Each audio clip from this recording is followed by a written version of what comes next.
ওকে, আমরা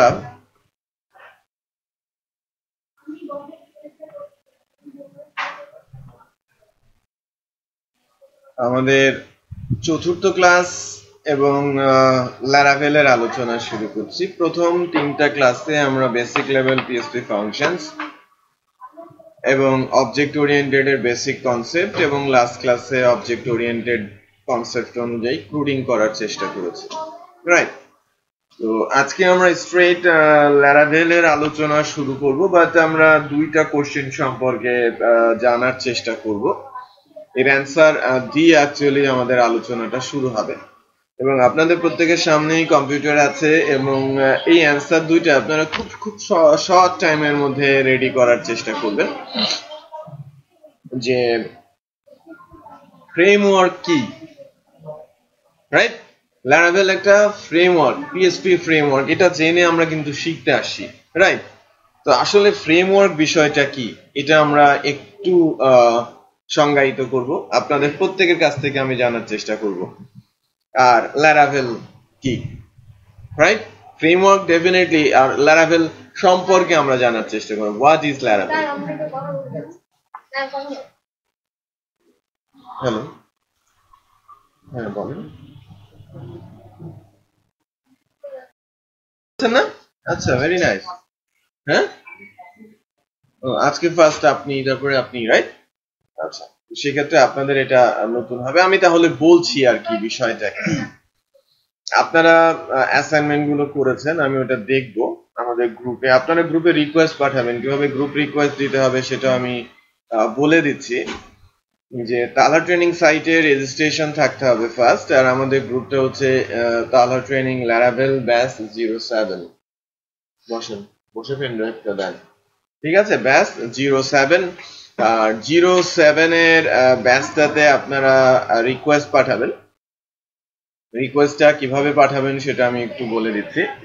আপনারা দুজন সম্ভবত ব্যাচে নেই, আপনারা আছেন? আপনি আছেন? আচ্ছা, ব্যাচটা সার্চ দেবেন লাইক শুধু যদি 07 দেন, কারেন্টলি 07 বলতে ল্যারাভেলেরই একটা ব্যাচ চলছে, 7তম ব্যাচ, বাট পরে অন্যরা যদি 07 দিয়ে অন্য কোনো ব্যাচ করে তাহলে কিন্তু এটা লিস্ট অনেক লম্বা হবে। সো এই ব্যাচটা টিটি ল্যারাভেল ব্যাচ 07। আপনি ক্লিক করলে এখানে আমরা মেম্বার আছি বেসিক্যালি 6 জন। সাজিব আহমেদ, মাজহারুল ইসলাম আছে, মারিয়া আছে, শফিক চৌধুরী আর সোহাগ আছে। আপনারা দুজন নেই। সো রিকোয়েস্ট পাঠান। এই পেজটাতে আসলে এখানে একটা প্লাস সাইন দেখবেন।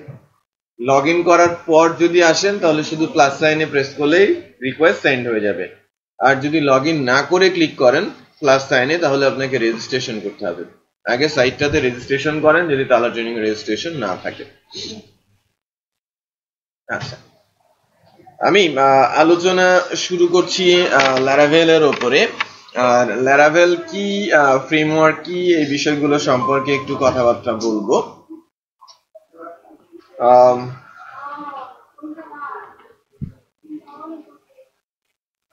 সালাম, কততম দিন? লাস্ট ডে না?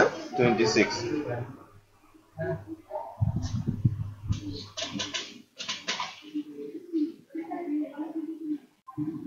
আচ্ছা, তো যেটা বলছিলাম যে আমি একটা সাইট আপনাদের ভিজিট করতে বলেছি, laravel.com। এটা খুবই ইম্পর্টেন্ট একটা সাইট আমাদের জন্য। বেসিক্যালি এই ধরনের সাইট থাকাতে আমাদের আলাদা করে টিউটোরিয়াল প্রোভাইড করা বা অন্য কোনো টিউটোরিয়াল দেখা প্রয়োজন পড়বে না যদি আমরা এই সাইটটাতেই কনসেন্ট্রেট করি এবং এই সাইটটাতে একটু সময় দেই, তাহলে দেখবেন যেন আমরা খুব সহজেই যা শিখতে চাচ্ছি তা এখান থেকেই পাচ্ছি। বড়জোর আরো দু একটা সাইটের অ্যাড্রেস আমি দিয়ে দিব, ল্যারাকাস্ট, হ্যাঁ, ওটা অত্যন্ত গুরুত্বপূর্ণ। আর গিটের কিছু ইউআরএল আমি প্রোভাইড করব যেখান থেকে আপনারা টিউটোরিয়াল হিসেবে ওই ইউআরএল গুলো, ওই সাইট গুলো ইউজ করবেন। বেস্ট কি দিস, এর বাইরে আপনার যাওয়ার বিশেষ প্রয়োজন পড়বে বলে আমি মনে করছি না। বুঝতে পেরেছেন? ল্যারাভেলকে ভালো করে অ্যাডপ্ট করার জন্য। এখন আমরা যখন ল্যারাভেলের সিনট্যাক্স গুলো নিয়ে কথা বলছি বা ল্যারাভেল নিয়ে কথা বলছি, তখন কিন্তু তার আগে জানা দরকার ল্যারাভেল যেহেতু একটা ফ্রেমওয়ার্ক, বেসিক্যালি ফ্রেমওয়ার্ক কি, আর ফ্রেমওয়ার্ক কি এর অ্যান্সারটা দিতে গেলে অবশ্যই আগে একটা ফ্রেমওয়ার্কের সংজ্ঞা আমাদের একটু জানার দরকার পড়বে।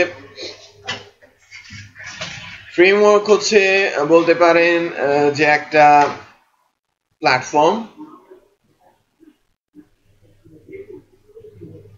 বা ডেভেলপমেন্ট প্ল্যাটফর্ম যেখানে আপনি স্ট্রাকচার্ড মডেলে নির্দিষ্ট একটা ডিজাইন প্যাটার্ন ফলো করে কোনো একটা প্রজেক্ট খুব দ্রুত সময়ের মধ্যে সম্পন্ন করতে পারেন, যেখানে কিছু resource as a helper, as a library বা ভেন্ডর হিসেবে অ্যাড করাই আছে, যা সহজেই আপনি ইউজ করে কোনো কঠিন কাজ বা লেন্দি কাজকে খুব দ্রুত সময়ের মধ্যে সম্পন্ন করতে পারেন।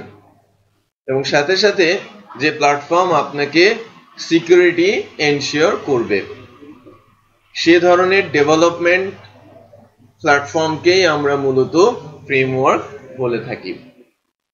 ঠিক আছে, আমি একরকম ভাবে বললাম, আরেকবার বলতে গেলে ভিন্ন রকম হবে, বাট মূল কথাগুলো এরকম। এটা একটা ডেভেলপমেন্ট প্ল্যাটফর্ম যেখানে কোড করতে হলে তাদের নিজস্ব কিছু রুলস থাকবে, যেখানে একটা নির্দিষ্ট কোডিং এর ডিজাইন প্যাটার্ন থাকবে, কিছু কাজ করে দেওয়া আছে, এটার নাম কখনো ভেন্ডর, কখনো কেউ বলে লাইব্রেরি, কেউ বলে ভেন্ডর, কেউ বলে হেল্পার, রাইট?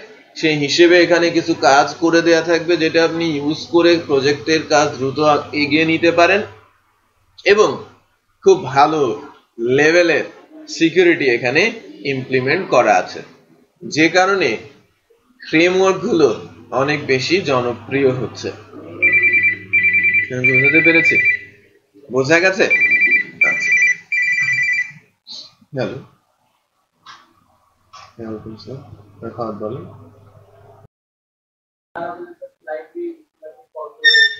না, ওই যে সংজ্ঞার শুরুতেই বলেছি, তাদের কিছু ডিফাইন্ড রুলস আছে যেগুলো আমাদের ফলো করতে হবে। কারণ আপনি যদি আপনার স্টাইলে আগাতে যান এবং আপনাকে সে সুযোগ দেয়, তাহলে স্ট্রাকচার করে লাভ কি হলো? অবজেক্ট ওরিয়েন্টেডই তো ভালো, রাইট? মোর সিম্পল, মোর ফাস্টার। তাহলে আমি স্ট্রাকচার করে আমার বেনিফিটটা কোথায়? স্ট্রাকচার করে বেনিফিটটা হচ্ছে যে ডেভেলপারদের নির্দিষ্ট পাইপলাইনের মধ্যে ঢুকিয়ে দেওয়া, এবং সেই অনুযায়ী সে যেভাবে এন্ট্রি করবে সেভাবেই বের হবে, এবং প্রত্যেকে একই প্রসেস অনুযায়ী যাবে। বুঝতে পেরেছেন? যাতে একজনের কাজ আরেকজন খুব সহজে ধরতে পারে এবং বুঝতে পারে। ক্লিয়ার? তো আমাকে অবশ্যই তার রুলস ফলো করে চলতে হবে, ল্যারাভেলের রুলস। বেসিক্যালি ফ্রেমওয়ার্ক সম্পর্কে যা বলছিলাম, যে সংজ্ঞাটা আমরা দিয়েছি সেটা সকল ফ্রেমওয়ার্কের জন্য সত্য। রিপিট করছি, এটা সকল ফ্রেমওয়ার্কের জন্য সত্য, যে সংজ্ঞাটা আমি কিছুক্ষণ আগে বলার চেষ্টা করলাম কয়েকবার। এখন ফ্রেমওয়ার্ক .NET প্ল্যাটফর্মের মানে সে নিজেই কিন্তু একটা ফ্রেমওয়ার্ক, রাইট? ASP.NET এটা একটা ফ্রেমওয়ার্ক। সো MVC ফ্রেমওয়ার্ক বলা হয় ডিজাইন প্যাটার্নের। MVC ফ্রেমওয়ার্কটা সবচেয়ে জনপ্রিয়, বা MVC ফ্রেমওয়ার্কের মধ্যে যে ডিজাইন প্যাটার্নটা, MVCটা হচ্ছে সবচেয়ে জনপ্রিয়। তো শুরুর দিকে যে ফ্রেমওয়ার্ক গুলো এসেছে PHP তে, এখন PHP প্রায় 20টার বেশি ফ্রেমওয়ার্ক আছে যেগুলোকে জনপ্রিয় ধরা হয়। জনপ্রিয় হতে হলে অ্যাটলিস্ট 1-2% বা মানে নোটিসেবল অ্যামাউন্ট, মানে পার্সেন্টেজ ইউজ হচ্ছে মার্কেটে, সেরকম হতে হয়। সংখ্যা কত আছে, সঠিক সংখ্যা অ্যাকচুয়ালি আমাদেরও জানা নেই যে কতগুলো ফ্রেমওয়ার্ক আছে, বাট ইউজ হচ্ছে সেই সেন্স থেকে সবচেয়ে মার্ক করা যায় এরকম প্রায় 20টারও বেশি ফ্রেমওয়ার্ক এখন মার্কেটে আছে। বাট এর মধ্যে সবচেয়ে বেশি কোন ফ্রেমওয়ার্ক গুলো ইউজ হচ্ছে, রাইট? কেন ইউজ হচ্ছে সে বিষয়গুলো সম্পর্কে এখন একটু কথা বলবো, বা ফ্রেমওয়ার্ক কোনগুলো দিয়ে শুরু হয়েছে, কেন ফ্রেমওয়ার্কের দরকার পড়েছে, বা আমরা কেন ফ্রেমওয়ার্ককে চয়েস করব তার উপরে কিছু কথাবার্তা বলার চেষ্টা করছি এখন। বেসিক্যালি আমরা সবাই জানি যে পিএসপি একটি scripting language, server side scripting language. এটাকে আমরা হাইপারটেক্সট প্রি প্রসেসর বলে থাকি, রাইট? এটি স্ক্রিপ্ট করে HTML, CSS, জাভাস্ক্রিপ্ট। আমি লাইক পিএসপি ফাইল যার ভেতরে সকল কোডই লিখতে পারি। HTML এর অ্যাট্রিবিউট, HTML এর ইনার যে কোনো জায়গায় পিএসপির সিনট্যাক্স স্ক্রিপ্ট করা যায়। ইভেন জাভাস্ক্রিপ্টের সিনট্যাক্সের মধ্যে পিএসপির সিনট্যাক্স, পিএসপি সিনট্যাক্সের মধ্যে জাভাস্ক্রিপ্টের সিনট্যাক্স এমবেড করা যায়। এই জন্য এটাকে বলে থাকি কি স্ক্রিপ্টিং ল্যাঙ্গুয়েজ। সিম্পল বলা হয় কেন? এর আগে পিছে কিছু নেই। আপনি যাকে এক্সিকিউট করতে চাচ্ছেন এক্স্যাক্টলি সেম ফাইলটাতে যা এক্সিকিউট করতে চাচ্ছেন সেটা লিখে যদি আউটপুটে আনতে চান সেটা পারেন। তার মানে সে কারো উপরে কোনোভাবেই ডিপেন্ড করে না যদি আপনি ডিপেন্ডেন্ট না করতে চান। এই কারণে এই ল্যাঙ্গুয়েজটা ভেরি ফাস্ট, রাইট?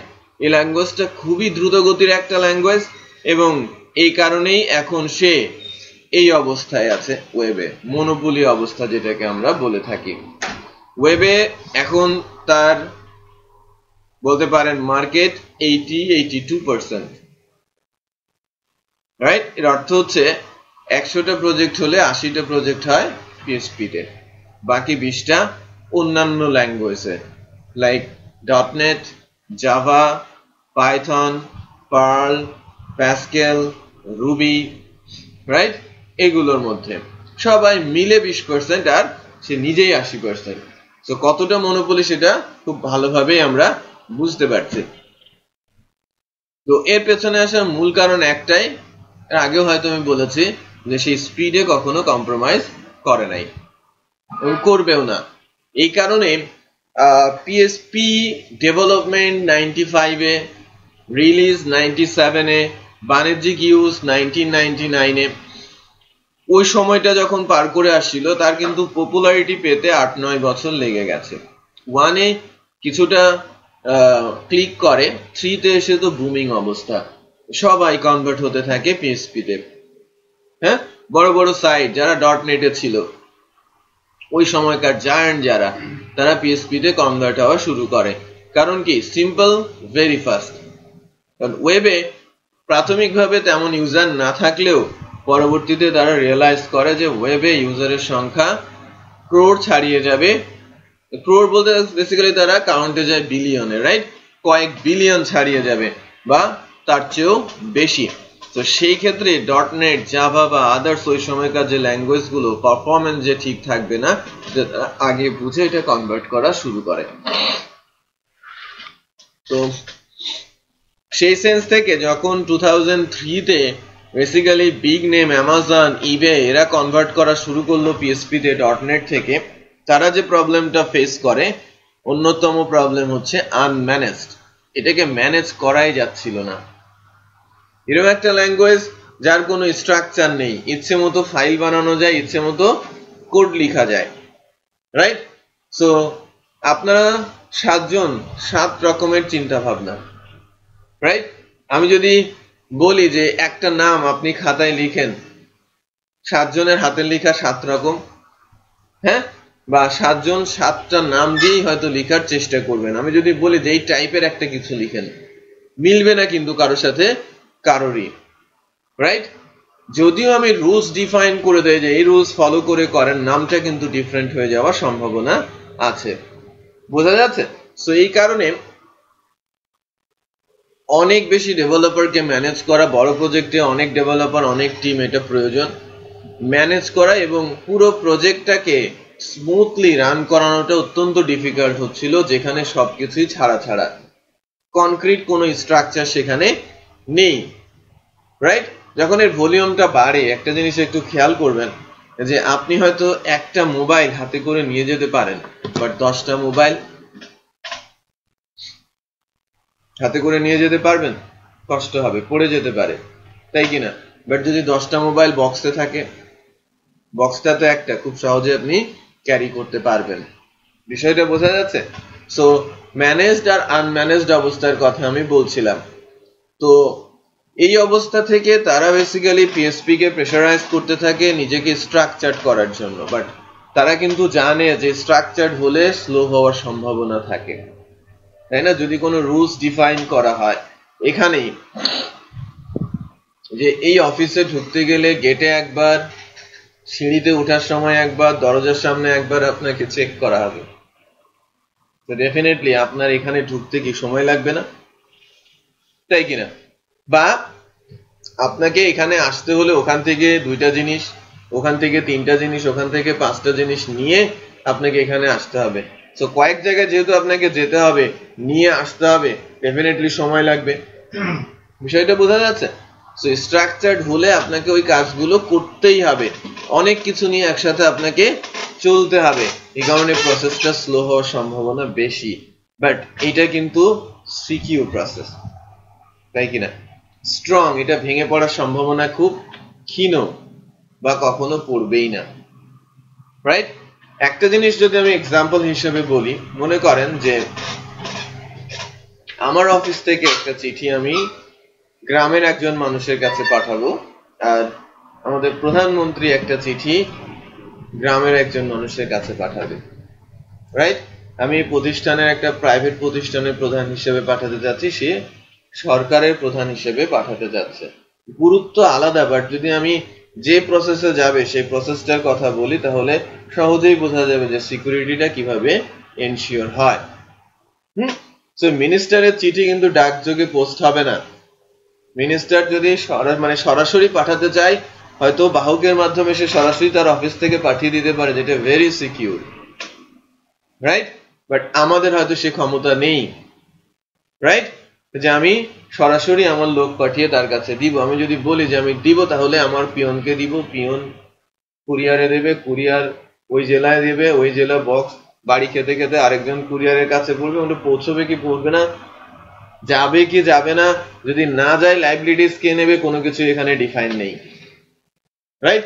বাট সরকারি একটা চিঠি যদি প্রধানমন্ত্রীর অফিস থেকে রিলিজ হয়, সেটা যাবে যেহেতু একজন জনগণের কাছে যাবে, এলডিডি মিনিস্ট্রির কাছে যাবে, ওই মন্ত্রী তার সচিবকে দেবে, সচিব ডিভিশনাল হেডকোয়ার্টারে পাঠাবে, রাইট?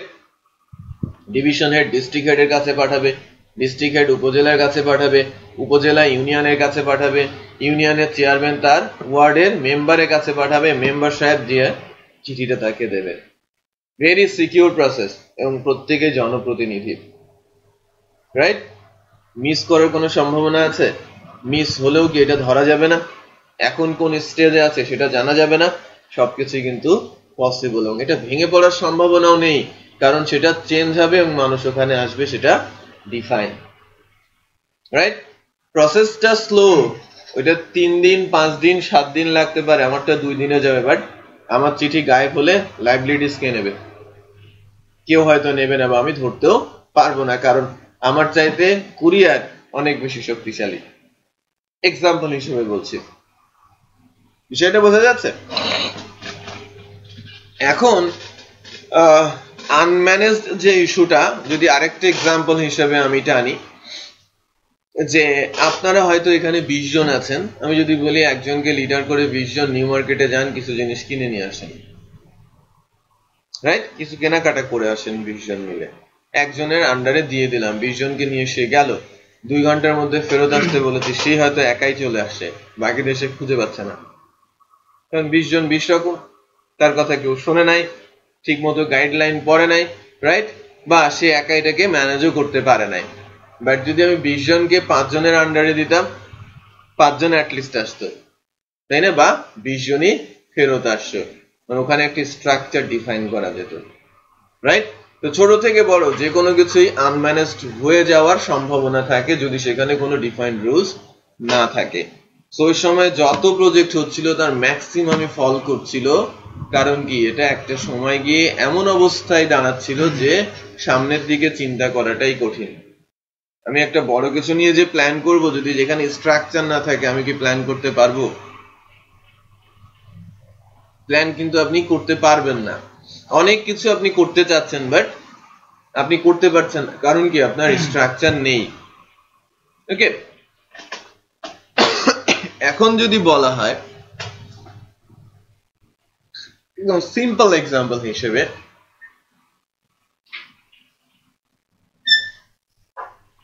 যে আমাদের বঙ্গোপসাগরে 20,000 স্কয়ার মাইল জায়গা হঠাৎ করে জেগে উঠেছে, রাইট? ওটাকে একটা রাষ্ট্র হিসেবে ঘোষণা করা হয়েছে, এবং এই রাষ্ট্র একটা নতুন রাষ্ট্র হবে। তখন কি হবে বলেন তো? ফাইট হবে, যুদ্ধ করে সব কেড়ে নেওয়ার চেষ্টা করবে, তাই কিনা? কারণ যদি বলা হয় যেটা জেগে উঠেছে ওটা বাংলাদেশের, তখন কোনো সমস্যা আছে? যে কোনো মানুষকে যে কোনো ভাবে নিয়ে ওখানে অ্যাডজাস্ট করা সম্ভব হবে না, কারণ এখানে একটা ডিফাইন স্ট্রাকচার আছে। আর ওখানে যদি বলা হয় যে তোমরা মানুষজন চলে যাও, ওটা স্বাধীন দেশ যেখানে কোনো রাষ্ট্র নেই, কিছু নেই, চলবে ওই দেশ? বিশৃঙ্খল পরিস্থিতি দেখা যাবে, বোঝা যাচ্ছে? ওখানে কিছুই নেই, ঘর বাড়ি থেকে শুরু করে কোনো স্ট্রাকচারই নেই, কে দেবে কিভাবে হবে কেউ কিছু জানে না। তার মানে ওটা সহজে একটা রাষ্ট্র বানানো যাবে না। যদিও ল্যান্ড আছে, মানুষ আছে, বাট স্ট্রাকচার না থাকার কারণে ওটা কিছুই করা সম্ভব না। বুঝতে পেরেছেন? তো ওই প্রেসারটা তারা অ্যাবজর্ব করে এবং সঙ্গে সঙ্গে তারা যে কাজটা করে, পিএসপি তখনও কিন্তু প্রসিডিউরাল, স্টিল প্রসিডিউরাল, বাট তারা একটা জিনিস ইনক্লুড করে 2005-এ পিএসপি 5 রিলিজ করার সময়। পিএসপি 4, 4.2, 4.3 এরা কিন্তু পুরোটাই স্ক্রিপ্টিং। ওখানে অবজেক্ট ওরিয়েন্টেড এর ক্লাস, অবজেক্ট, ইনহেরিটেন্স, এনক্যাপসুলেশন কিছুই ছিল না, রাইট? পিএসপি 5 যখন রিলিজ হয় তখন এই সিনট্যাক্স গুলো তারা অ্যাড করে যে না, আমি স্ট্রাকচারড হতে পারছি না, বাট আমি অবজেক্ট ওরিয়েন্টেড করার সুযোগ করে দিচ্ছি। বুঝতে পেরেছেন? তার মানে একটা স্টেপ অ্যাডভান্স হয় 2005-এ গিয়ে। এটাই গুড এনাফ মনে করে বড় বড় জায়ান্টরা। যখন অবজেক্ট ওরিয়েন্টেড হয়ে গেছে তখন সেখানে ডিজাইন প্যাটার্ন তারা ইমপ্লিমেন্ট করতে পারবে। এই কারণে তারা বড় বড় কোম্পানি অথবা রেপুটেড কিছু কোম্পানির দায়িত্ব দেয় যে এটাকে একটা ফ্রেমওয়ার্কের রূপ দাও। ওই সময় 5-এই কিছু কোম্পানি কাজ করা শুরু করে এবং 5-এর শেষে এবং 6-এর শুরুতে 3টা ফ্রেমওয়ার্ক আসে, জেন্ড, কেক, কোডিগনেটর, রাইট?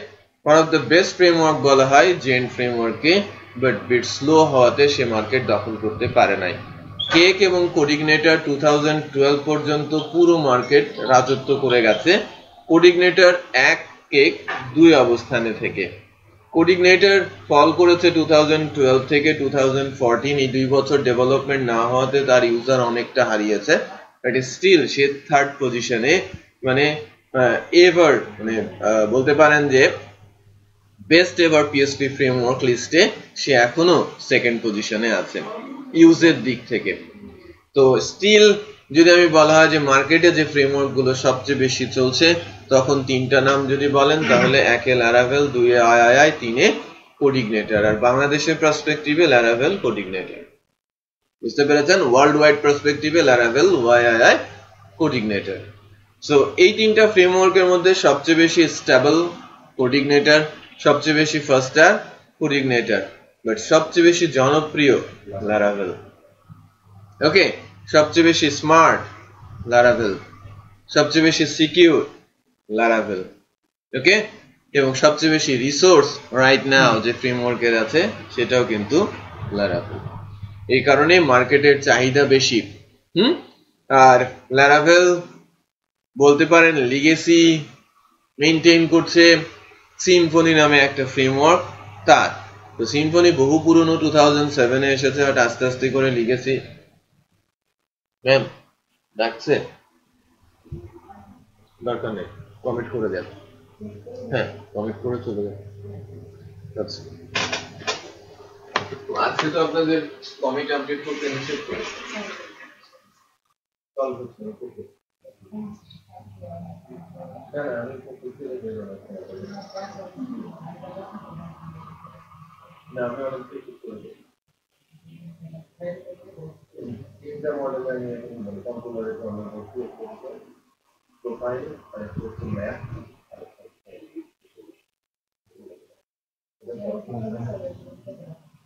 ওটা অবশ্যই আমার হাতে দিলে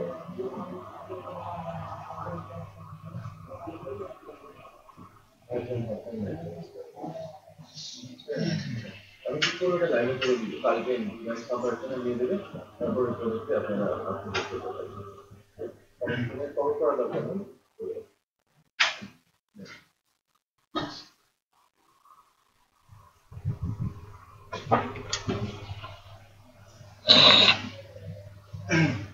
আচ্ছা সো আমরা যখন Laravel কে ইনস্টল করব তখন দেখবেন যেন সিম্ফনিটা বেশ ইউজ হচ্ছে উঠে আসছে মানে সিম্ফনির কিছু ডিপেন্ডেন্সিস ইনস্টল করবে তো এটা একটা দিক আর সিম্ফনিও বেশ ইউজ হয়েছে 7 থেকে 12 পর্যন্ত বেশ ইউজ হয়েছে ফ্রেমওয়ার্ক হ্যাঁ সিম্ফনি লাইটওয়েট ফ্রেমওয়ার্ক ছিল সো এই ফ্রেমওয়ার্কটা মোটামুটি জনপ্রিয় ছিল বাট ওইটা লিগেসি থেকেই Laravel এসেছে এবং Laravel এখন বেশ ভালো করছে আর কি সিম্ফনি ফ্রেমওয়ার্ককে ইনহেরিট করছে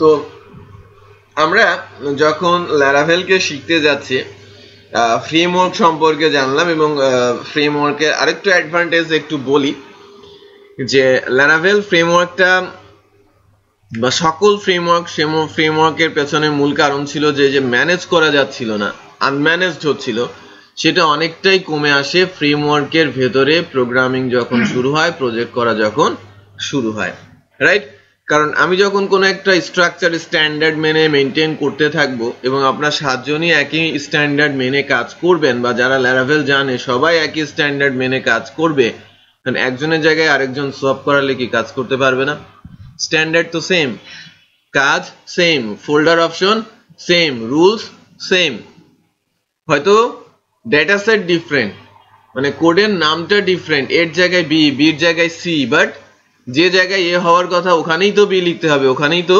সি লিখতে হবে অল আর সেম সো এই কারণে যে বিষয়টা অত্যন্ত গুরুত্বপূর্ণ হয়ে ওঠে 2006 এর পর পিএসপির এই অবস্থা আসার পেছনে অবদান কিন্তু ফ্রেমওয়ার্কগুলোর অনেক বেশি আছে কারণ ছোট প্রজেক্টগুলো সাহস পায় কোন দিক দিয়ে মিড লেভেল এবং বড় প্রজেক্ট থেকে যে এই প্রজেক্টগুলো এই ল্যাঙ্গুয়েজ দিয়ে করা সো আমি করলে আমি ক্ষতিগ্রস্ত হব না রাইট তো যদি বড় প্রজেক্টগুলো পিএসপি তে করা সম্ভব না হতো আলটিমেটলি কিন্তু পিএসপি এই অবস্থায় আসতে পারতো না রাইট আচ্ছা তারপরেও যে ছোট্ট একটা প্রবলেম রয়ে গেছে সেটা হচ্ছে যে যদি স্মার্ট কোডিং হয় ছোট প্রজেক্ট ডেফিনেটলি বড় প্রজেক্ট প্রসিডিউরাল প্রসেসে যাওয়া কঠিন তো ওই ছোট প্রজেক্ট আর Laravel এর ছোট প্রজেক্ট বা কোডিগনেটরের ছোট প্রজেক্ট ওই প্রসিডিউরালটাই কিন্তু ফাস্টার হবে ফ্রেমওয়ার্ক দুইটার তুলনায় মনে করেন 5 পেজের সাইট আমি বানিয়েছি 5 পেজের প্রসিডিউরাল 5 পেজের কোডিগনেটর 5 পেজের Laravel তো যদি আমি স্পিড হিসেবে আমি তাকে মার্ক করি তাহলে 1 নম্বরে থাকবে প্রসিডিউরাল 2 নম্বরে থাকবে কোডিগনেটর 3 নম্বরে থাকবে Laravel রাইট স্পিড যদি কনসার্ন হয় বাট মানে টাইম ফ্রেমটা মানে এতটাই দ্রুত যে এর ভেতরে পার্থক্য করাটা কঠিন কারণ PSP very fast programming language so procedural খুব দ্রুত হবে বাট যেটা ফ্রেমওয়ার্কে আসবে সেটাও অধিক বেশি স্লো হবে না কারণ সেকেন্ডে কাজ করে না এরা ন্যানো সেকেন্ডে কাজ করে সো ন্যানো সেকেন্ডের পার্থক্য আমাদের কাছে ঠিক তেমনটা মানে বোধগম্য বা আমরা বুঝতে পারবো না সো প্রসিডিউরাল প্রজেক্ট আর ফ্রেমওয়ার্কের প্রজেক্টের মধ্যে তেমন কোনো পার্থক্য স্পিডে দেখা যায় না বাট স্টিল বলবো যে প্রসিডিউরালটাই বেশি ফাস্টার হয় আচ্ছা তো আরেকটা বিষয় হচ্ছে যে ফ্রেমওয়ার্ক এর সেকেন্ড যে ডিসঅ্যাডভান্টেজটা সেটা হচ্ছে যে ফ্রিকোয়েন্ট রিলিজ যখনই ভার্সন রিলিজ হয় তখনই নতুনত্ব চলে আসে এর মধ্যে সো আমি আগের ভার্সনে যেভাবে কাজ করেছি এই ভার্সনে ওই কাজটা আমি সেভাবে নাও করতে পারি হ্যাঁ আমি সেই কাজটা মানে নাও করতে পারি বলতে সেই কাজটা আমি সার্ভারে যদি আগে ফ্রেমওয়ার্কটা থাকে হ্যাঁ নো ইস্যুস আপনার ওইটা ওই রুলস অনুযায়ী চলবে সো নতুন ভার্সনে নতুন ভাবে হয়তো আপনাকে করতে বলবে। সো পুরনো ভার্সন সেই ভার্সনে তার স্টাইল, নতুন ভার্সন এখানে তার ভিন্ন আরেকটা স্টাইল বা রুলস সেট হতেই পারে। বাট ফ্রিকোয়েন্ট রিলিজ ল্যারাভেলের একটা বড় ডিসঅ্যাডভান্টেজ। কতজন করেছে আর এই লিস্টে কতজন সিগনেচার করেছে?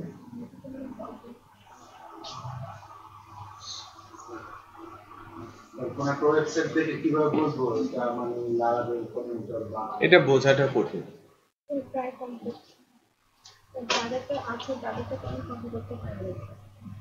গোলাম রাব্বানি, আশিকুর রহমান, আবুল কালাম আজাদ, সাইদুল ইসলাম, একে তো করা যায়।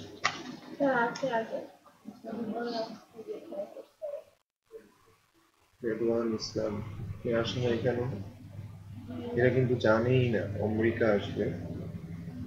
ইশতিয়াক হোসেন, ফাহাদ হোসেন, ফাহাদ আসবে, ফয়সাল আসবে না, সেই সিগনেচার মারছে না। এ দিয়ে দিয়েছে কে? এ দিয়ে দিয়েছে, ও আছে এ না, ওর সিগনেচারই এখানে।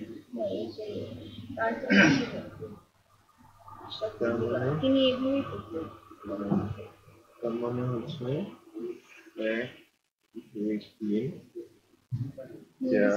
আগে আছে, যারা ছিল না তাদেরটা করা হয়ে গেছে। এই যে একজনের হয়নি, এটা মানে আগে আছে, কপি করে আছে।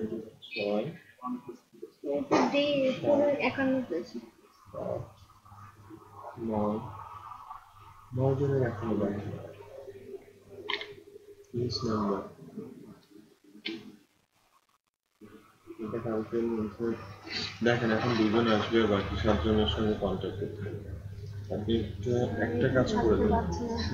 খারাপ লাগছে, বাসায় যেতে পারবো না।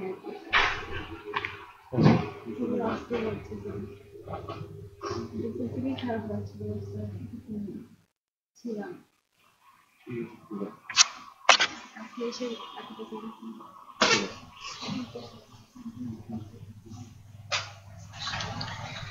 আচ্ছা, যেটা বলছিলাম যে ডিসঅ্যাডভান্টেজ গুলোর মধ্যে ভার্সন রিলিজ, খুব ফ্রিকোয়েন্ট রিলিজ হয় ভার্সনের, একটু খেয়াল করেন। 4.2 থেকে 5.3 এবং প্রত্যেকের মধ্যে আরো প্রায় 10-12টা করে সাবভার্সন আছে। প্রত্যেকের আরো 10-12টা করে সাবভার্সন আছে। 4 এসেছে 13 এর মার্চ এপ্রিলের দিকে 4 এসেছে। সো 13 থেকে 16 যদি আমি 10টা করেও সাবভার্সন ধরি, 1 2 3 4 5, কম করে ধরেছি, অর্ধেক করে ধরেছি, 100 সাবভার্সন, 100 ভার্সন চলে আসে। বুঝতে পেরেছেন না? 4 থেকে 5.3 পর্যন্ত, রাইট? সাবভার্সন সেটাকে আমি বলছি, আর এটা মূল ভার্সন। কারণ 5.3 আমরা বলছি, 5.3 6 মাসও হয় নাই, 4-5 মাস হয়েছে। বুঝতে পেরেছেন? তারপরেও ওই 3 কততম ভার্সন আমরা ইনস্টল করছি সেটা আমরা ইনস্টল করার পরে বুঝতে পারবো। ঠিক আছে? তো ইনস্টলেশনটা কঠিন না, বাট ইনস্টলেশনের জন্য কিছু প্রি রিকুইজিট আছে, সেটা নিয়ে আমি একটু কথা বলবো। ফার্স্ট প্রি রিকুইজিট হচ্ছে এটা 5.6 হতে হবে PHP ভার্সন। যদি আমি 5.3 নিতে চাই, দেন আমার মেশিনে বাকি জিনিসগুলো বাই ডিফল্ট থাকে। আমার মেশিনে কম্পোজার থাকতে হবে, যেটাকে আমরা ডিপেন্ডেন্সি ম্যানেজার বলে থাকি। ঠিক আছে? সো আমাকে কম্পোজার ইনস্টল করতে হবে আমার মেশিনে। ওকে, তো যখনই আমরা ল্যারাভেল নিয়ে কথা বলছি, ল্যারাভেলের ইনস্টলেশন নিয়ে কথা বলছি, তখন বেসিক্যালি আমরা যেটা করব আর কি, সেটা হচ্ছে যে এদের যে ইনস্ট্রাকশন গুলো আছে সেটা ফলো করে আগানোর চেষ্টা করব। বাট এই ইনস্ট্রাকশন গুলো নেওয়ার আগে আমাদের কিছু কিছু জিনিস একটু দেখতে হবে। ফার্স্ট যে প্রি রিকোয়ারমেন্ট চেকিং যেটা আছে যে আমার মেশিনে PSP 5.6.4 এর গ্রেটার আছে কিনা সেটা চেক করে নিব। আমি আলাদা করে একটা ফোল্ডারই ল্যারাভেলের জন্য করে রেখেছি, ল্যারাভেল জ্যাম্প নামে। জ্যাম্প সম্পর্কে প্রত্যেকেরই ধারণা আছে, এটা অ্যাপ্লিকেশন সফটওয়্যার যেটা ইনস্টলেশনের পর আমরা অ্যাপাচি, মাইস্কুয়েল, ফাইলজিলা, টমক্যাট, মার্কারি পাই। সো এখানে কোন ভার্সনটা আছে সেটা যদি আমরা জানতে চাই তাহলে একটু দেখেন, আমরা জ্যাম্প কন্ট্রোল প্যানেলটা যদি রান করাই, আমি আমার অ্যাপাচি এবং মাইস্কুয়েল কে রান করে নিব ফার্স্ট।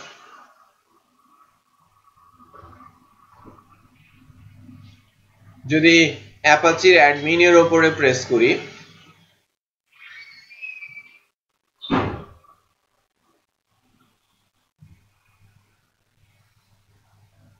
ঠিক আছে,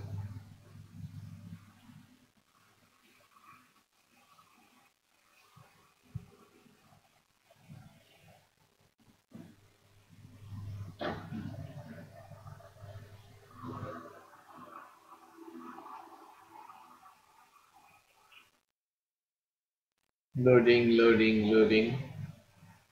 এটা বেসিক্যালি এরকম একটা পেজ খুলবে, অ্যাডমিনে প্রেস করলে সে htdocs এ যায় এবং htdocs এর ভেতরে যে ইন্ডেক্স ফাইলটা আছে সেটাকে রান করে দেয়।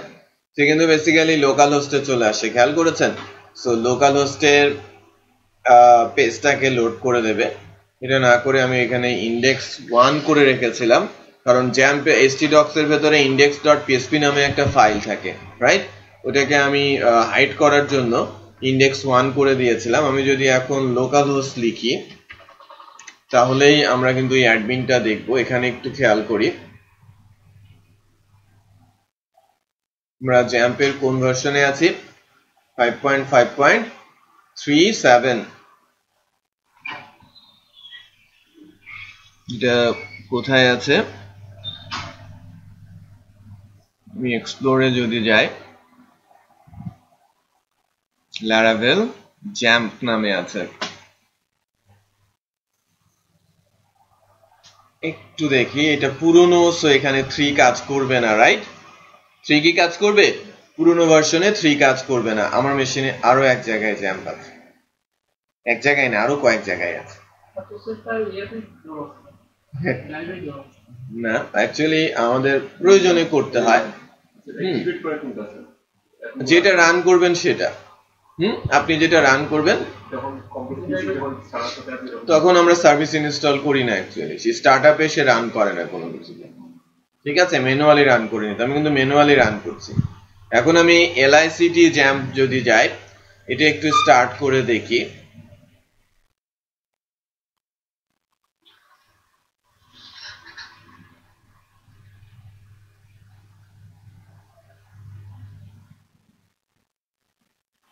এটা কিন্তু 5.6.11, তার মানে এখানে আমাদের 5.3 চলবে, ঠিক আছে? না, এবার আসি পরের স্টেপে। ওইটা PSP ভার্সন, একটু খেয়াল করেন, জ্যাম্প ফর উইন্ডোজ 5.6.3 PSP ইনফোতে যদি যান, সে PSP এর ইনফরমেশনও দেখাবে 5.6.11, কারণ জ্যাম্প পরবর্তী 5 এর পর থেকে জ্যাম্পের ভার্সনও যা, PSP ভার্সনও তাই, রাইট? আচ্ছা, তো PSP ভার্সনটা 5.6.11 আছে, এটা আমাদের রিকোয়ারমেন্ট ছিল, যেটা আমরা দেখলাম। নাও যেটা গুরুত্বপূর্ণ, আমাদের এই সাইট থেকে বলা হচ্ছে যে কম্পোজারের কথা, কারণ কম্পোজারের মাধ্যমে কাজ করাটা খুব ইজি। আমি যদি কম্পোজারে গিয়ে এই পার্টিকুলার কমান্ডটা রান করাই, composer create project prepare dist, এবং ল্যারাভেল থেকে আনতে বলি, সে ল্যারাভেলের যে মূল গিট রিপোজিটরি আছে সেখান থেকে সে প্রজেক্টটা এনে আমার লোকাল মেশিনে ড্রাইভে ইনস্টল করে দেয়, রাইট? সো আমাকে আলাদা করে কোথাও থেকে ল্যারাভেল ডাউনলোড করে আনা দরকার পড়ছে না, একেবারে লেটেস্ট ওয়ান পেয়ে যাচ্ছি। জাস্ট টার্মিনালে যাব, টার্মিনালে কমান্ডটা রান করালেই আমার ল্যারাভেল আমার মেশিনে চলে আসবে। কোন ড্রাইভে ইনস্টল করব সেটা আমাকে বলে দিতে হবে। আমরা না, এই সোর্সটা কোথায় আছে আমাদের জানার কোনো উপায় নেই, বুঝতে পেরেছেন? এই সোর্সটা কোথায় আছে আমার জানার উপায় নেই, বাট এটা এই কমান্ডটা যখন আমি টার্মিনাল থেকে দিব, এই নামে একটা ফোল্ডার ক্রিয়েট হবে আমি যে ফোল্ডারে ইনস্টল করতে চাচ্ছি, বুঝতে পেরেছেন? আমরা আসছি, আমরা এর পরেই আসছি। হ্যালো, বলেন।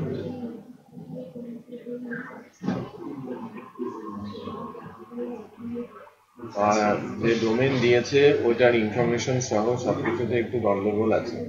ওকে, ওটা প্রসেস করা হয়েছে, যদি রিপ্লাই না আসে আমাদের হাতে কিছুই করার নেই। ওকে, তাকে ধৈর্য ধরতে বলেন, আদারওয়াইজ অন্য কোথাও থেকে নিতে বলেন। ওটা প্রসেস হয়েছে, ওটা আটকে গেছে আর কি। হ্যাঁ, ওই নামে এসে নিতে পারবেন, ওটা আমরা প্রসেস করে দিয়েছি এবং ওটা কিছুক্ষণে মানে যে সময়টা লাগা দিয়ে দেওয়া। বুঝতে পেরেছেন? ওকে, ঠিক আছে।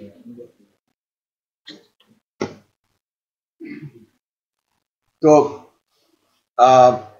এর জন্য আমাদের দরকার কি? কম্পোজার। সো কম্পোজার পাওয়া যাবে কোথায়? আমি যদি গুগল থেকে কম্পোজারকে ডাউনলোড করার চেষ্টা করি,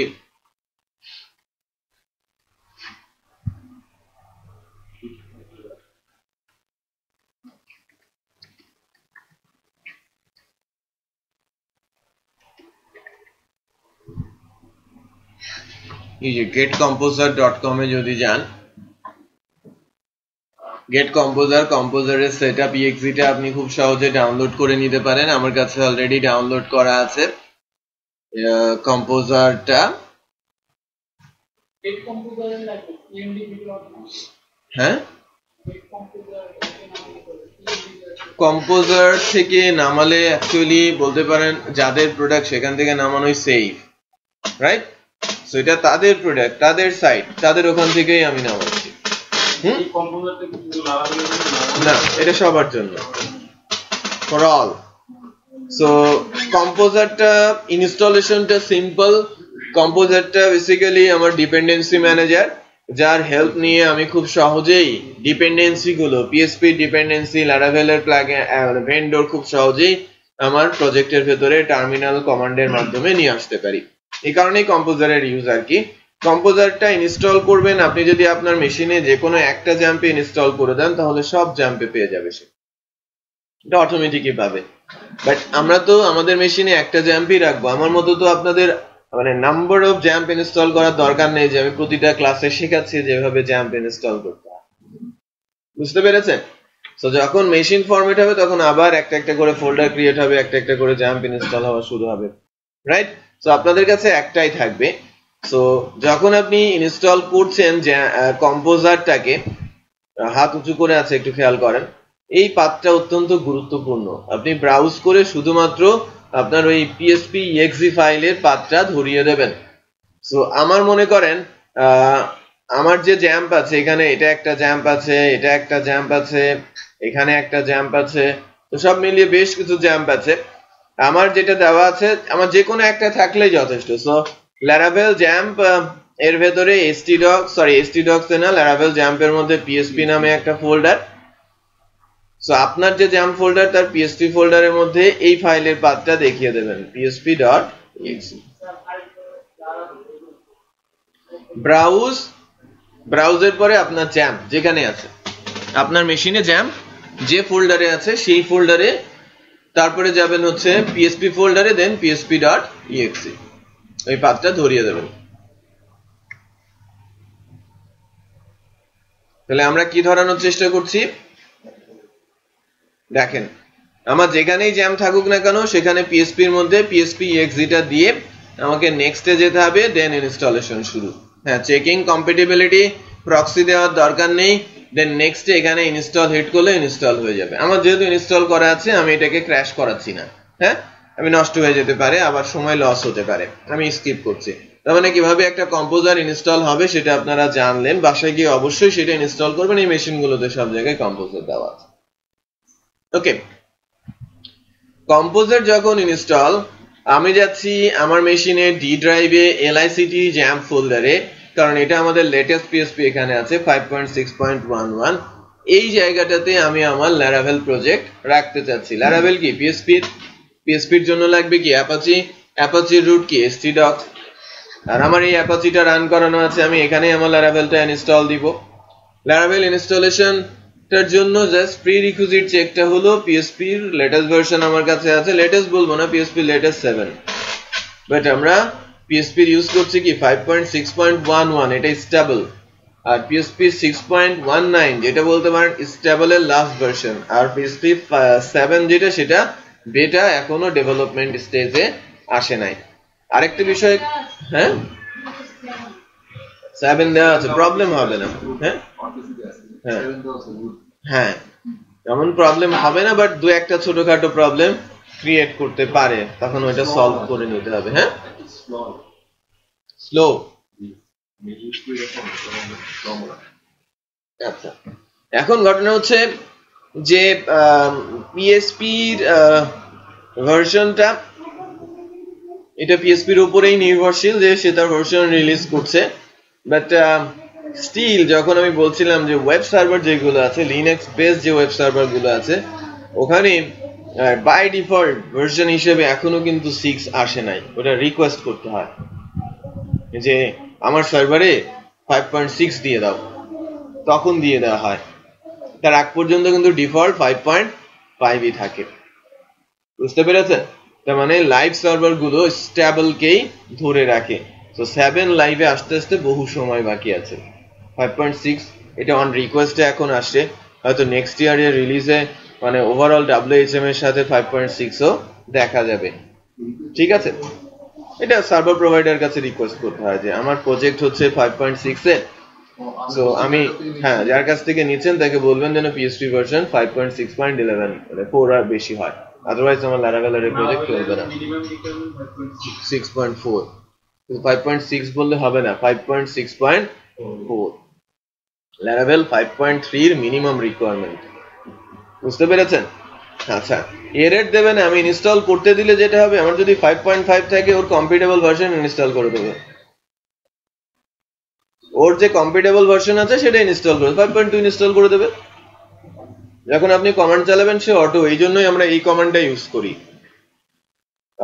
Laravel এর সাইটে একটা কথা বলা আছে প্রিফেয়ার ডিস্ট, সে এখান থেকে ভার্সন PHP চেক করে ওই রিলেটেড Laravel ভার্সন এনে ইনস্টল করে দেয়। সো অনেক সময় বোঝাও যাবে না যে আমি 5.5 এ আছি, Laravel ইনস্টল দিয়েছি, আমি মনে করছি আমার 5.3 আছে, বাট আমি হয়তোবা হ্যাঁ সিগনেচার শেষ, কয়টা বাকি ছিল? ঠিক আছে, তাহলে আর কোনো কাজ নেই আপাতত। ঠিক আছে,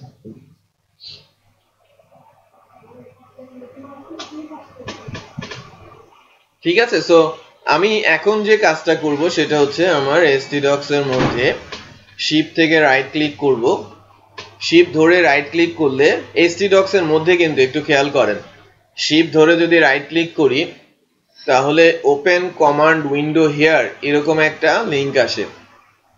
হ্যাঁ আমি কিন্তু রাইট ক্লিক করলে ওইটা পাই না, ওপেন কি জানো বলে কমান্ড উইন্ডো হেয়ার, এটা শিপ ধরে রাইট ক্লিক করতে হয়, তাহলে ওপেন কমান্ড উইন্ডো হেয়ার, এখান থেকে যদি যাই এই টার্মিনাল চলে আসে, এবং এবার যদি আমি এই কমান্ডটা এখানে লিখে দেই, কপি করে নিতে পারি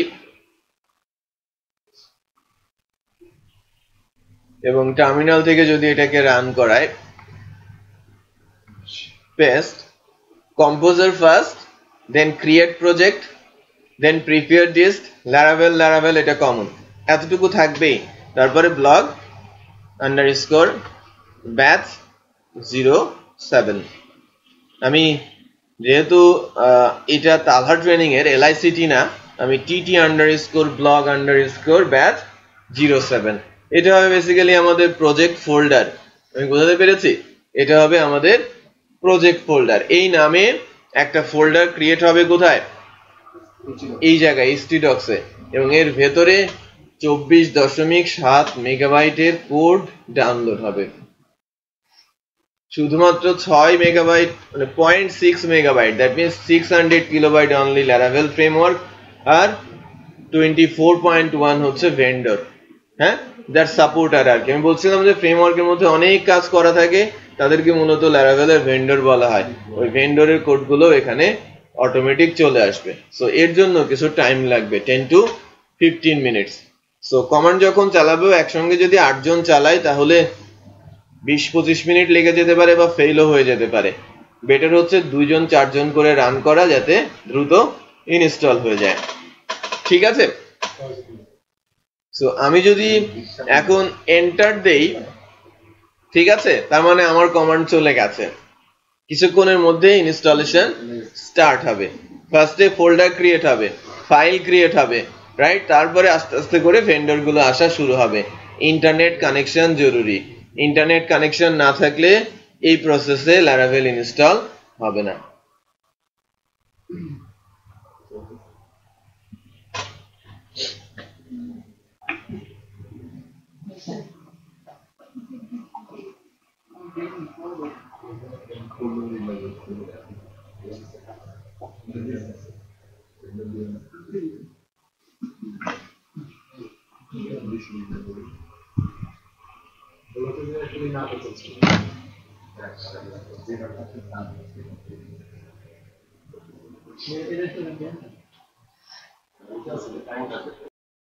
আমাদের ইনস্টলেশনটা এখন কমপ্লিট হলো আর কি। যখন কমপ্লিট হবে তখন এই যে এরকম একটা কি জেনারেট হয়, সেট সাকসেসফুলি বলে, তখন আমরা বলবো যে না আমাদের ল্যারাভেল ইনস্টলেশন কমপ্লিট। এবং প্রত্যেকের কি ডিফারেন্ট। ফর সিকিউরিটি রিজন এই কিটা জেনারেট হয়। এবং নর্মালি যেটা হয়ে থাকে যে ফ্রেমওয়ার্ক বেসড প্রজেক্টে ইউআরএল ইনজেক্ট, তারপরে হচ্ছে যেটাকে আমরা নর্মালি যেটাকে বলে থাকি ইনজেকশন, এ ধরনের প্রবলেম বা এ ধরনের হ্যাম্পার করাটা ডিফিকাল্ট। ওকে, হাই লেভেলের যে হ্যাকার্স তারা ছাড়া এখানে থ্রেট মানে জেনারেট করা, যে লাইক আপনি আপনার ল্যারাভেলের প্রজেক্টে থ্রেট হিসেবে কাউকে মনে করছেন, সেটা চিন্তা না করাই ভালো। কারণ মিড লেভেল বা লোয়ার লেভেলের হ্যাকাররা একে কিছু করতে পারবে না। হয়তোবা যদি সার্ভার হ্যাক হয়ে যায় তাহলে ভিন্ন কথা। সার্ভার যদি উইক থাকে, সার্ভারে প্রজেক্ট আছে, সার্ভার হ্যাক হলে তো আমার কিছু করার নেই, আমার কোড তো তার হাতে। বাট কোড যদি সে না পায়, বাইরে থেকে কোনোভাবেই সে হ্যাম্পার করতে পারবে না সাইটে। সে ধরনের লকিং সিস্টেম করা আছে। অন্যান্য ফ্রেমওয়ার্কের তুলনায় এই ফ্রেমওয়ার্কের অ্যাডভান্টেজ হচ্ছে যেটা কোডিগনেটরও আছে, ল্যারাভেলেরও আছে, দুইজনেরই আলাদা করে ফর্ম সিকিউরিটি ভেরিফিকেশন আছে। ঠিক আছে, বুঝতে পারেন? হ্যাঁ, ফর্মের সিকিউরিটি, ফর্ম যখন সাবমিট হবে তখন এই কিটা তারা ম্যাচ করবে। ঠিক আছে, এই জেনারেটেড কিটা তারা ম্যাচ করবে, এটাকে সিএসআরএফ টোকেন বলা হয়ে থাকে। যদি ফর্ম ভ্যালিড ওয়েতে সাবমিট না হয় তখন এটাকে বলবে সিএসআরএফ টোকেন মিসম্যাচ। সো ফর্মই সাবমিট হবে না। বুঝতে পেরেছেন? সো ওই লেভেলেরও সিকিউরিটি এখানে দেওয়া আছে এই সিকিউরিটি কোডের মাধ্যমে। আমরা যদি এবার একটু চেক করি, আমরা আজকে বেশিক্ষণ ক্লাস থাকবো না, একটু দ্রুত বাসায় যেতে হবে। এটা আমরা আরেকদিন পুষিয়ে নিব, 1 ঘন্টা আজকে কম ক্লাস হবে। দেখেন আমাদের যে ফোল্ডারটা জেনারেট হওয়ার কথা, কি নাম? এই যে টিটি ব্লগ ব্যাস 07। এটা ক্লিক করার পর দেখেন একটা সাব ফোল্ডার চলে আসে, তাই না? এবং আমার প্রজেক্ট চলে আসার কথা ছিল। নর্মাল রুলস অনুযায়ী আমি যখনই আমার প্রজেক্টের উপরে প্রেস দিব তখন আমার প্রজেক্টটা এখানে চলে আসবে। এখানে অনেকগুলো সাব ফোল্ডার চলে আসছে। প্রজেক্টে যেতে হলে পাবলিকে প্রেস করতে হচ্ছে। পাবলিকে প্রেস করলে এটা আসে। এটাই মূলত হোম পেজ, যেটাকে আমরা ল্যারাভেলের ইনস্টলেশন যে কমপ্লিট হয়েছে সেটা বলতে পারছি, যে এই পেজটা আমার কাছে চলে আসছে। এখানে যে 5টা লিঙ্ক আছে খুবই গুরুত্বপূর্ণ। এই লিঙ্কগুলো আপনারা আপনাদের বুকমার্কসে দিয়ে রাখবেন। ডকুমেন্টেশন অলরেডি আমরা দেখলাম laravel.com থেকে। ল্যারাকাস্টের কথা আমি একটু আগে বলেছি, আবারও এখানে লিঙ্কটা পাবেন। ল্যারাভেল নিউজ বলে একটা সাইট আছে, ওই ল্যারাভেল নিউজ সাইট থেকে ল্যারাভেলের লেটেস্ট সবকিছু সম্পর্কে আপনারা জানতে পারবেন। ফ্রগ নামে একটা সাইট আছে, frog.laravel, এটা ল্যারাভেলের নিজস্ব সাইট এবং এখানে অনেক ডিসকাশন চলে, অনেক থ্রেডিং চলে, অনেক প্রবলেম ওখানে ডিসকাস করা যায়, রাইট? সো ওই সাইটটা অত্যন্ত গুরুত্বপূর্ণ হিসেবে ইউজ করতে পারেন। আর GitHub, সো Laravel-এর যে GitHub-টা আছে সেখানে Laravel-এর Git রিপোজিটরি সম্পর্কে অনেক জানতে পারবেন। ওকে, তো এই হচ্ছে বিষয় যে এই 5টা URL আমাদের বুকমার্কসে থাকবে। একটা ফোল্ডার করে নেবেন Laravel, তার ভেতরে এই 5টা লিংক যেন চলে যায়। ওকে, সো আমাদের ফার্স্ট টার্গেট বা আমরা যে ফার্স্ট টার্গেটটা নিব যে পাবলিকটা রাখবো না।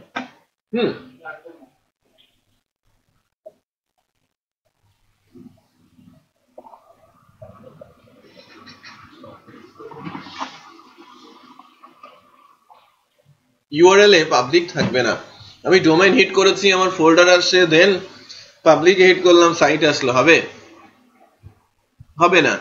সো ডেফিনেটলি কাস্টমার এটা মেনে নেবে না। সো আমাকে সরাসরি প্রজেক্টে ক্লিক করলেই যেন এই পেজ চলে আসে সেটা করতে হবে। সো আমি আজকে ফার্স্ট এটাই করব। ইনস্টলেশনের পরে এটা হচ্ছে আমাদের সেকেন্ড জব। সো আমি প্রজেক্টটা নেটবিনসে অ্যাড করে নিচ্ছি। Next, browse.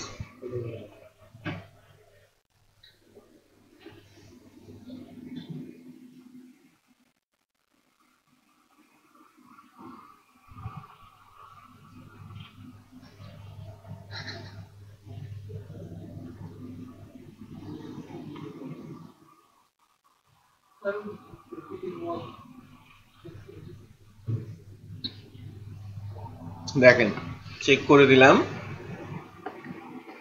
কপি করে পেস্ট, দেন ফিনিশ।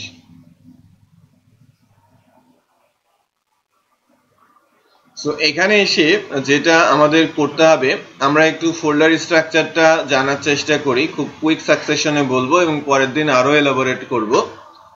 আপাতত আজকে যেটা বলে নিচ্ছি, এর মধ্যে ফাইল গুলোর মধ্যে সবচেয়ে ইম্পর্টেন্ট হচ্ছে env আর কম্পোজার। env হচ্ছে ডেটাবেসের কানেকশন, ইমেলের কানেকশনের জন্য এই ফাইলটা ইউজ হয়। আর কম্পোজারের মাধ্যমে কম্পোজারের কিছু জিনিস অ্যাড করে আমরা কম্পোজার আপডেট করে করে বেশ কিছু ভেন্ডর রিসোর্স এখান থেকে অ্যাড করতে পারি। সো এই দুইটা ফাইলে আমাদের কাজ করতে হবে অনেকবার।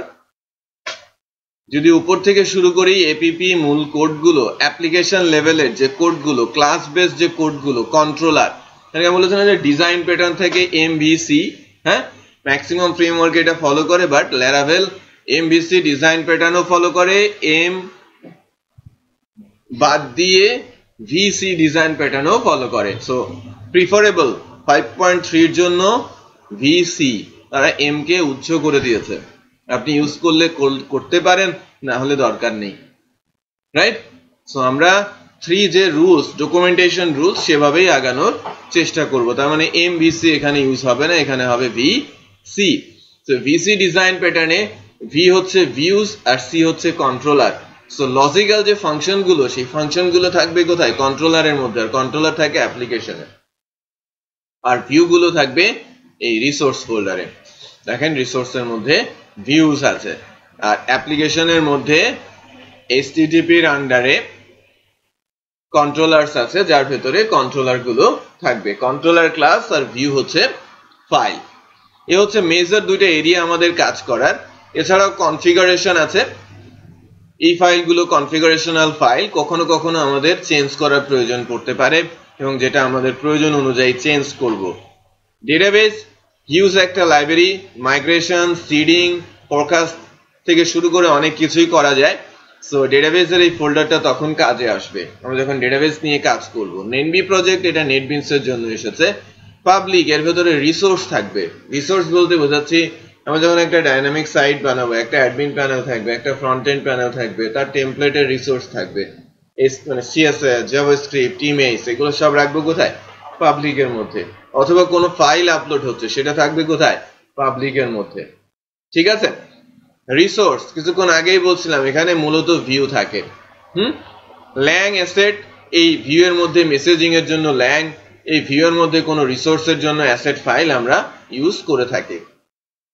রাউটস অত্যন্ত গুরুত্বপূর্ণ। রাউটসটার আগে ছিল অ্যাপ্লিকেশনের মধ্যে HTTP এর আন্ডারে, এখন 5.3 তে এসে রাউটসটা বাইরে চলে আসছে। আগে রাউটস ছিল একটা, routes.php, এখন ফোল্ডার হয়েছে এবং ফোল্ডারের মধ্যে তিনটা ফাইল এসেছে, এপিআই, কনসোল, ওয়েব। আমরা মূলত কাজ করব কোথায়? ওয়েবে। ওকে, সো রাউটস এর মধ্যে ওয়েব ফোল্ডারটা গুরুত্বপূর্ণ। স্টোরেজ আর টেস্ট এটা ল্যারাভেলের নিজস্ব, তাদের প্রয়োজনে ইউজ করে থাকে। আর ভেন্ডর, এই হচ্ছে মূল, যা আমরা বলছিলাম যে থার্ড পার্টি বেশ কিছু কাজ করে দেওয়া আছে যেটা আমরা ইউজ করতে পারি। এটা রিকমেন্ডেড কার? ল্যারাভেলের। এই 30টা মতো ভেন্ডরের সাথে আরো নাম্বার অফ ভেন্ডরস আছে যেটা আপনি খুব সহজে ইনস্টল করতে পারেন ল্যারাভেলে, বাট ল্যারাভেল সেগুলোকে রিকমেন্ডেড করে না। যদি ওই ভেন্ডরের মাধ্যমে আপনার সাইটে কোনো হ্যাম্পার হয় তার লাইবিলিটিস ল্যারাভেল নেবে না। সো বিটরিক্স আছে, যখন আপনি থার্ড পার্টি ভেন্ডর গুলো ইনস্টল করবেন, এটা অবশ্যই তার র্যাঙ্কিং, তার কমেন্টস এগুলো দেখে নেওয়ার চেষ্টা করবেন বিভিন্ন ফোরামে গিয়ে, যে আপনি এই ভেন্ডরটা ইউজ করছেন এটার কোনো ডিসঅ্যাডভান্টেজ আছে কিনা। কেউ যদি সাফার করে ডেফিনেটলি কোথাও না কোথাও গিয়ে লিখে আসবে, বা সার্চ ইঞ্জিনে সেগুলো পাওয়া যাবে। ঠিক আছে, আচ্ছা, তো আমরা যদি পাবলিককে বের করে দিতে একটু খেয়াল করেন, কোনো প্রজেক্টের হোম পেতে হলে ডিফল্ট নামে ফাইল থাকে এবং সেটা রান হয়ে যায়, বাট এখানে ডিফল্ট নামে কোনো ফাইল নেই। পিএসপির ডিফল্ট ফাইল কি? ইন্ডেক্স। ইন্ডেক্স নামে কোনো ফাইল এখানে নেই। বেসিক্যালি ইন্ডেক্স আছে পাবলিকের মধ্যে, সেটাকে আমরা কাট করে নিচ্ছি এবং এটা বাইরে বের করে নিয়ে আসছি, রাইট? এখন আমরা যদি পাবলিক নাও দেই, একটু খেয়াল করেন এরর চলে আসে। এররটা আসছে কিন্তু ইন্ডেক্স ফাইলে, একটু খেয়াল করেন index.php এর 22 নম্বর লাইনে সে পাথটা খুঁজে পাচ্ছে না। সো বেসিক্যালি আমাদের এখানে এপিপি আমাদের পাবলিক থেকে যখন বের হয়েছে, এই বুটস্ট্র্যাপের মধ্যে অটোলোড বলে একটা ফাইল আছে। এই অটোলোড ফাইলে লাইন নাম্বার 22-এ এরর এসেছে, একটু খেয়াল করেন। এখানে দেখাচ্ছে যে index.php লাইন নাম্বার 22। এই ফাইলটা মূলত কোনটা? সরি, অটোলোডে আসে নাই, আমার এররটা এসেছে index.php তে। index.php কোথায় আছে? এখানে আছে। আমরা বাইরে বের করেছিলাম না, index.php লাইন নাম্বার 22 তে এসেছে। কি এসেছে? সে বুটস্ট্র্যাপের অটোলোডকে লোড করতে চাচ্ছে। সে বেসিক্যালি চাচ্ছে বুটস্ট্র্যাপের autoload.php টাকে লোড করতে। বাট আমি যদি ইন্ডেক্স থেকে বুটস্ট্র্যাপের এই ফাইলটার কাছে যেতে চাই, সেক্ষেত্রে আমাকে কি করতে হবে? সরাসরি ফোল্ডারের নাম তারপরে ফাইলের নাম বললেই তো হয়, বাট সামনে কি আছে? .. এইটা কখন লাগতো? যখন এই ইন্ডেক্সটা পাবলিকের মধ্যে ছিল। পাবলিকের মধ্যে থাকাতে এইটা কারেক্ট সিনট্যাক্স ছিল, বাট যেহেতু আমি ইন্ডেক্সটাকে বাইরে বের করে এনেছি তখন আর .. এর দরকার নেই। লেটস চেক যে এবার এররটার কি অবস্থা হয়। ওই এররটা চলে গেছে, আবার এরর আসছে কোথায়? 36-এ। কাইন্ড অফ সেম এরর আসছে। তো তার মানে আমার 36-এ যেতে, এবং এখানেও কিন্তু এই যে require app.php রিকোয়ারমেন্টেও এই .. টা রিমুভ করে দিতে হবে। সো লেটস চেক, আমরা এখন আমাদের যেটা সেটা পাচ্ছি, এখন পাবলিক ছাড়াই পাচ্ছি। ঠিক আছে, এটা রুট লোকেট করার জন্য। আমি যে রুটে আছি, হ্যাঁ থাক, কিন্তু রুটে থাকার জন্য এটাকে স্ল্যাশ দিয়ে পয়েন্ট করা হয়। ওকে, না দিলেও কাজ করে। এই হচ্ছে মূল জায়গা, বাট এই জায়গাটা আমরা কিভাবে আসলাম সেটা একটু দেখাবো। এটা একটা ভিউ ফাইল, তার মানে এই ফাইলটাতে আসতে কিন্তু অনেক কাঠখড় পোড়াতে হয়েছে, রাইট? এই ফাইলটাতে আসতে গিয়ে সে কনফিগে গিয়েছে, এই ফাইলটাতে আসতে গিয়ে শুরুতে env এক্সিকিউট করেছে, রাইট? env এক্সিকিউট করার পর কনফিগে গিয়েছে, কনফিগে কিছু ফাইল এক্সিকিউট করার পরে সে রাউটে এসেছে, রাউটে আসার পরে সরাসরি এই পেজ লোড করেছে। মূলত রাউটে আসার পরে যেটা হয়, রাউট কন্ট্রোলারে পাঠায়, কন্ট্রোলার এখানে লোড করে। আমরা ফার্স্ট টাইম যখন দেখছি তখন কোনো কন্ট্রোলার নেই, এই কারণে সে রাউট থেকে সরাসরি একটা ভিউকে লোড করে দিয়েছে। ওকে, সো যদি কোথা থেকে কোথায় যায় সেটা একটু দেখি। সো আমি যখনই কোনো একটা প্রজেক্ট রান করাতে যাই, শুরুতে ইন্ডেক্স আমাকে নিয়ে যায় env তে, রাইট? env কাজ শেষ হলে চলে যায় কনফিগের মধ্যে। কনফিগের মধ্যে এই অ্যাপ থেকে শুরু করে যে ফাইলগুলো আছে তাদের রুলস অনুযায়ী এক্সিকিউট হয়। এটা শেষ হওয়ার পরে চলে আসে কোথায়? সরাসরি রাউটসে, এবং রাউটসের web.php টা রান করে। web.php তে এসে একটা রাউট ক্লাসের গেট নামে ফাংশন কল করা আছে, বলা আছে slash, that means root. Slash যখন পাবে দ্যাট মিন্স প্রজেক্টের পরে কোনো কিছু নেই, তখন অটো ফাংশন কল হয়ে একটা ভিউ লোড করেছে যার নাম কি ওয়েলকাম। বেসিক্যালি এটা একটা ব্লেড ফাইল এবং এই ফাইলটা আছে রিসোর্সের মধ্যে ভিউ ফোল্ডারের আন্ডারে welcome.blade.php। তার মানে ভিউ এর মধ্যে যত ফাইল আমরা করব সব ফাইলের নামের সাথে .blade.php থাকতে হবে, এটা ম্যান্ডেটরি। মনে করেন আমি একটা ফাইল করতে চাচ্ছি মাস্টার, তাহলে মাস্টার ফাইলটা হবে master.blade.php, বাট এখানে যখন আমি লিখতে যাব তখন লিখতে হবে কি শুধু মাস্টার। ওকে, সো এই ফাইলের মধ্যেই কিন্তু ল্যারাভেল কথাটা লেখা আছে, এই যে টাইটেল ল্যারাভেল, সো সিএসএস টিএসএস দেওয়া আছে, তারপরে এই যে লগইন রেজিস্টার এগুলো কথা বলা আছে না, এই যে এখানে বলা আছে ডকুমেন্টেশন ল্যারাকাস নিউ ফোর গিট, রাইট? এই কথাগুলো কিন্তু এই পেজে লেখা আছে। সো আমি যদি ভিউ এর মধ্যে একটা নতুন করে ফাইল করি এবং এটা পিএসপি ফাইল এক্সটেনশনে যায় master.blade.php, রাইট? এবং এখানে আমি একটা h1 ট্যাগ সেট করি, align center welcome laravel 5.3.16। ঠিক আছে, এই কথাটুকু যদি আমি দেখাতে চাই যে আমার প্রজেক্টে হিট করলাম, এই পেজটা এসে ডিসপ্লে হবে, তখন ওয়েবে গিয়ে এই ওয়েলকামের জায়গায় লিখবো কি মাস্টার। ঠিক আছে, হ্যাঁ, ব্লেড লিখতে হবে না। সো এবার লোড দেই ওয়েলকাম লারাভেল 5.3.16, অনেক দিকে ঘুরে মুড়ে তখন এখানে আসে, বুঝতে পেরেছেন? বাট এটাও কিন্তু রাইট পাথ না, আমাকে অনেক লজিক টানতে হবে, অনেক কোড লিখতে হবে, অনেক কোয়েরি লিখতে হবে, সো সেইগুলো কিন্তু রাউটস এর মধ্যে লেখা যাবে না, আমাকে ক্লাস বেসড করতে হবে, ফাংশন বেসড করতে হবে। সো আমরা রাউটস থেকে চলে যাব কোথায়, কন্ট্রোলারে, কন্ট্রোলার থেকে লোড হবে কি ভিউ। সিনট্যাক্স, হ্যাঁ, এটা একটা ইঞ্জিন আর কি, ব্লেড ইঞ্জিন বলা হয়। তো আমরা মানে আজকে এখানে রাখছি, একটু ফ্যামিলিগত কারণে আমাকে একটু সাডেনলি যেতে হচ্ছে। আমরা এই 1 ঘন্টা মেকআপ করবো অন্য একটা ক্লাসে। আমাদের শিডিউল হচ্ছে মঙ্গলবার, বৃহস্পতিবার, শনিবার। ওকে, বাট শনিবারের ক্লাসটা আমরা 3টা থেকে 6টা করব, ঠিক আছে, ফর টাইম বিং। আর আগামী বৃহস্পতিবারে আমাদের লাস্ট যে ব্যাচটা রানিং 6, ওদের লাস্ট ক্লাস। সো সকাল 3টায়, 7:30, 4:30 পরীক্ষা দিয়ে চলে আসবেন, এখানেই তো বাসা। ঠিক আছে, পরীক্ষা দিয়ে চলে আসবেন। ওকে, সো আমরা পরবর্তী ক্লাসটা করব আগামী শনিবার 3টায়। ওকে, এই বৃহস্পতিবারে ওদের লাস্ট ক্লাস না, বৃহস্পতিবারে ক্লাস হবে না, আমাদের 6 ব্যাচের লাস্ট ক্লাস হয়ে যাবে আগামী বৃহস্পতিবার, দেন আমরা আমাদের শিডিউলটা পেয়ে যাব। ঠিক আছে,